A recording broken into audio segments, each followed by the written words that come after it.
running through my mind. I'm like, I don't exactly know what they were laughing about, but it was. Well, yeah, after that, Shaker being taken out, and then the Brood ban, phase ban. Definitely not something people are going to forget just yet after day one. It's... You don't give that hero to Zion unless you have a really good plan. Like, that is just, in my opinion, his best hero compared to everyone else in the scene. Like, where he is most ahead of others is just Brood. So, definitely agree with that. Now, they did pick up the Shaker as I was thinking they would. It's just a very standard LGD go-to first phase pick, solid carry plus Shaker. It's also a good way of putting pressure on Shadow Fiend, who will more than likely be mid. There is a slight chance that Secret safe lane it and mid lane the Quap because of this, but I don't think they will. So of course it gives you roaming potential to try to block off the Shadow Fiend, and then whatever mid laner you have could probably easily kill him. So I'm thinking LGD might be considering their Lina as their next pick, because they can first of all put it mid on maybe, but they can also play it on Xiao 8, who likes to play the support. Yeah. We were talking about Lina, and like what teams like to pick it. Like other than Hot 6, LGD was the other team that came to our mind when we were talking about that hero yesterday. Has a very good matchup with Quap and definitely deals with like BKB targets like Shadow Fiend very well later into the game. Secret do have the next picks now. They've banned Bounty. That was another hero we forgot in phase 1. Yeah. Yeah, there we go. Okay. Well, and then there's a leader. I mean, there's still Dazzle for Team Secret. There's also still Clock. Yeah, Clock could be good. Like it's really good versus Gyro in some sense. Like we mentioned before, he gets BKB, you have a timing window. Look at Dazzle. I still think Clock, Coddle might be their last two picks actually. They rarely pick Dazzle and. But yeah, Dazzle and Coddle together might be a little bit too defensive. They did do that. Wasn't there that their support duo against Fnatic when they got rolled? Was that Dazzle Coddle, or was it Coddle and another defensive? I think it was Dazzle Coddle. They had a Tusk, but I think that was played by Zion that game, so it was not a support. Might have been Dazzle Coddle. There's the Wisp. We're expecting. Could come out here in the series, so. We're going to see it with a Tiny, most likely. I think they did play that yesterday. It was maybe on Tiny. I do think one game, or am I mixing it up with another team? Yeah, I think it's really good of a choice to choose it right now, because once Secret revealed their Quap and Shadow Fiend, usually when Secret see IO plus Tiny, they will respond with the Bristleback. You put the Bristleback towards the IO Tiny lane because it deals very well with 1 versus 2 situation. It does very, very well. S4 is not laughing so much right now. So. Yeah, I think they probably realized they couldn't. It's difficult for them to switch towards the Bristleback gear right now, since their other 2 cores are already shown. I still think they can do it though. Then they have to do Queen of Pain offlane, right? Yeah. Well, it's not ideal, but neither is putting SF mid. There's gonna be negative parts about doing that, because their lanes will be a bit weird. And I think SF does very badly against IO Tiny, in my opinion. It does very, very badly. He needs help somehow. You can tell Secret didn't want this pick to happen, because they're digging a lot into their extra time. They might have not expected it, with the Shaker already being picked for LGD, that they would also go for the IO. Yeah. And usually when you pick IO here, it more or less means there's a high chance that the Earthshaker is actually a core offlane position. We saw it done by teams a lot of times already. When they have IO, the Earthshaker is actually not a support, it's offlane, because if you put IO and Earthshaker as a support duo, it's sort of weird. Do you think Secret are considering Disruptor as a combo with Darkseer and a counter to Wisp right now, as their potential 5th pick, already thinking about that when they get the DS, and that they figured that if they pick Disruptor first, Darkseer will probably get banned? You know, I'm thinking maybe Enigma as well, like if you want to counter the relocate. I think Secret just don't really like playing that anymore. It's a good. They very rarely pick junglers. It's very rare. Yesterday, right? So maybe they're on the way back with jungle. That's true. It actually got banned against them this time around, so it's possible. What other heroes that it's really good to counteract the relocate that Secret plays as a support position? We haven't seen Sanking a lot, and we have. I don't think we have ever seen Disruptor from Secret. I don't recall. They've done AA Disruptor before, but it's not common from them at all. I think they need something that can follow up after the vacuum. Right. Darkseer is going to initiate with vacuum, and you need someone to follow up with stun. There's got to be something, right, apart from the Shadow Fiend. Yeah, Sanking and Disruptor make the most sense, I would say, in that regard. I mean, AA is still not out of Yeah, question and either. the thing is they have no stuns though, but I guess it's secret, so they don't really care about that. Yeah, And yeah, actually, you they could banned say the so. Bane, so I guess they're expecting it to be a core shaker, or they're scared of their own offlane Bane, which no other team plays. So it's probably It's probably they're expecting the Earthshaker to be a core position. it's gotta be. Is that a classic Yao offlane? Yes. Yeah, he does it Okay. quite a fair bit.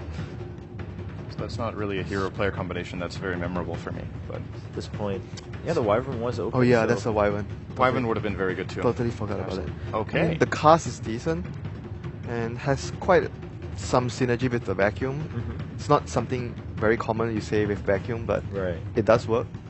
And they instant picked it too. Like they didn't want to use any more bonus time. They were like, okay, maybe they were thinking they'll ban Wyvern, we get Witch Doctor. They already planned for Yeah. it. Yeah.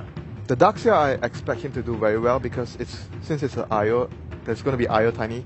The other lanes will be 2-1-2, and Darkseer thrives in a situation where it's only 2 heroes instead of 3.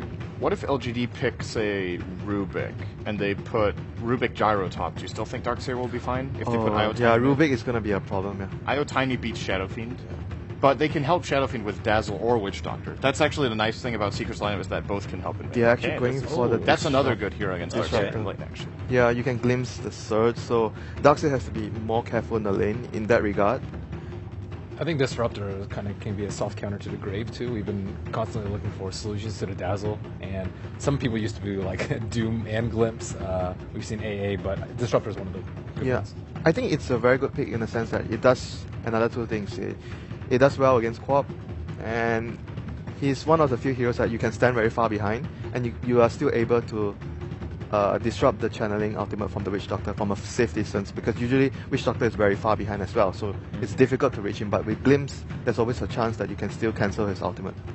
All right, so in this case, disregarding the fact that it is Team Secret, are we favoring LGD's draft a little bit more then? Just it seems like, of course, they had their plan not disrupted as much as Secret did in the draft. I think it's pretty even, and in a way you could say pressures on LGD to shut down the Shadow Fiend, I think. If they just let Shadow Fiend free farm, I think this is actually not a bad Shadow Fiend game. When he gets BKB, the LGD lineup doesn't have that hard single target damage early on, so All right. I would call it even. Okay, well, we'll see how both teams execute it. Again, game 1 of possibly the best matchup we have in Group A right now. It is LGD versus Team Secret. TI5 itself. As far as which teams you're looking at and worried about moving forward, it's like LGD, Secret, and EG. These to me are the big 3 right now here at TI5. And with that, ladies and gentlemen, I believe let's just see here. We're welcoming in the live stream. Welcome, ladies and gentlemen. It's Secret versus LGD. Huge match here in Group A with massive implications for the main event. Should either team win this 2-0, very likely to finish first in Group A. And with that, would get to choose their opponent in the winner's bracket. You win that one match at the main event, you're guaranteed top 6. You're guaranteed over $1 million in prize money at the International 2015. So let's get into it here. We're going to see Secret going back to their DAC picks, the Queen of Pain Shadow Fiend, the big AoE controllers, LGD, with something they ran on day 1, the Tiny IO. So excited to see how this works out, and already getting ready for the rune spawns here. Seems like LGD want the bottom rune, probably going to be the ones to snag it, and it'll be Secret taking the top. Yeah, Queen of Pain S4 gets Vigilant. Both teams were fairly defensive with their just positioning at level 1. We didn't see any kind of rotations towards the enemy jungle or any kind of early first blood attempts. So Secret especially were just like huddled by their ancients, not willing to venture out at all. But we'll see how things work out here. Arteezy going to have the rough lane against the IO Tiny, and that's where Kuro, for now, just blocking the mid lane for him, but I think we'll even see Kuro just kind of hang around and help out as much as possible. Yeah, leaving Shadow Fiend alone against this dual lane is scary. They can just run at you, and if you're not far enough back as a Shadow Fiend, can easily give up a kill around, say, level 3 to 5. So with the Witch Doctor here, secure Arteezy's early farm, help him get that quick bottle out, and just ensure that he's able to get his early CS going. Can also go back, stack the jungle. I think it's definitely the right move here. The Queen of Pain doesn't need help, and Darkseer getting the help that he will need against the Disruptor Gyro. As we were talking about during the draft, it's a scary lane if you just leave the Darkseer alone. If he ever gets glimpsed in the kinetic field, he's dead to the Rocket Barrage follow-up. So Secret going with the dual lanes Puppy's here. done his homework. He's been reading his stat stock. Got the immediate D-ward off at top lane, finding Zhao Wei. Kind of an unconventional ward spot as well. It was like right near where the big camp was, and that helps out a lot. Darkseer really loves having that big camp available, and this will make their life a lot easier. Just he's constantly harassing and keeping Zhao Wei low on HP, already forcing out multiple tangos, so this offlane seems to be good for Secret. And so far, looking at the CS here, a good start for Team Secret, but Zai takes a pounding from the Rocket Barrage, and Sylar sending a warning shot that if you play too aggressive in this top lane, they will make a move on you. There's a Grave, there's a heal, but even through that, you can often run these heroes down, find those early kills with the combo. Got to be careful, and we should probably take a look here at the bottom lane quickly. It looks to be an S4 favored lane, heavily so. Queen of Pain versus the solo Shaker. But Yao is getting his early levels, already hits 3, and definitely not expected to dominate this one, that's for sure. Yeah, and I like that Secret's move is just to not give him any support whatsoever in the safe lane S4. They just say, look, he can crush the Earthshaker on his own. Support's helping out mid lane, helping out top lane. MM-wise, could be a bit careful, did get the room, but taking quite a bit of damage here from the Arteezy harass. Yeah, you can see a little extra investment by Secret in trying to control this middle lane. Not just the dual lane, but even bringing in that top support of Puppey on the Dazzle to either secure the ruin or at least put some harassment the way of LGD. And there has been a lot of stacking already, gods, both in the Radiant and Dire big camps. With the Io, no surprises. With the Shadow Fiend, Darkseer, also no surprises. We may not. This looks like a game that could be a bloodbath early, or could very easily just turn into a very long-term economy game with both teams really looking to maximize their farm. It's just going to come down to whether or not the teams are finding their openings. Yeah. One of the big kind of where the forks that LGD can take is whether or not they get the Blink Dagger on Tiny. If they get any kind of an early game advantage, I think he'll go for it and try and just snowball from there, finding kills. But if it really feels like it's a bit of a stalemate or Secret is slightly ahead, he'll play the farm game and look for the Aghanim Scepter as his first item. We've seen a bit of both coming out from IO Tinies, and it really depends on the tempo the game is going. He's really not farming right now is the worry. As Avalanche comes out, won't connect on anything. Couldn't have gone even if it did with Kuro ready to back up Arteezy, but the CS on this Tiny is leaving quite a bit to be desired. Only 5 creeps. Arteezy